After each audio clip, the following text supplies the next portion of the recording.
سلامونه ګرانو ملګرو، بیله چې ټول به روغ او جوړ اوسېږئ. د امریکا د ډیویډ لاټري د نتایجو چک کولو طریقه. څنګه کولی شو دغه نتایج چک او بررسي کړو. البته دغه نتایج نن ورځ د امریکا په وخت 12 بجې اعلانېږي. نو تاسو ویډیو در سره لایک کړئ. نو دا کوم ویب سایټ تاسو دلته ښکاري، نو تاسو به دغه سرچ کړئ او بیا به تاسو ته دغسې یوه صفحه خلاصي. بیا به راسئ چک سټیټس ته، په دې باندې به کلیک وکړئ. بیا به راسئ کنټینیو به ووایئ.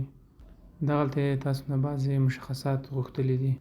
اول تاسو نه کنفیګریشن نمبر غوښتی، بیا لاست نیم، بیا د تولد کال، کوم کال باندې چې زیږېدلي هغه درنه غوښتي. نو تاسو به راسئ کنفیګریشن نمبر به ورکوئ،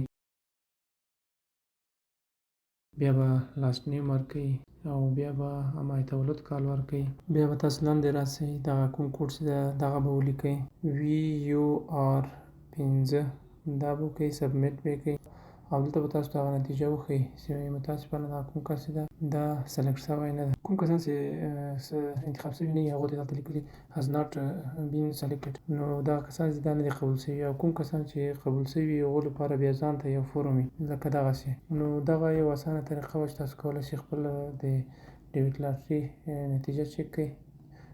ویډیو در سره لایک کړئ او زموږ چینل در سره سبسکرایب کړئ.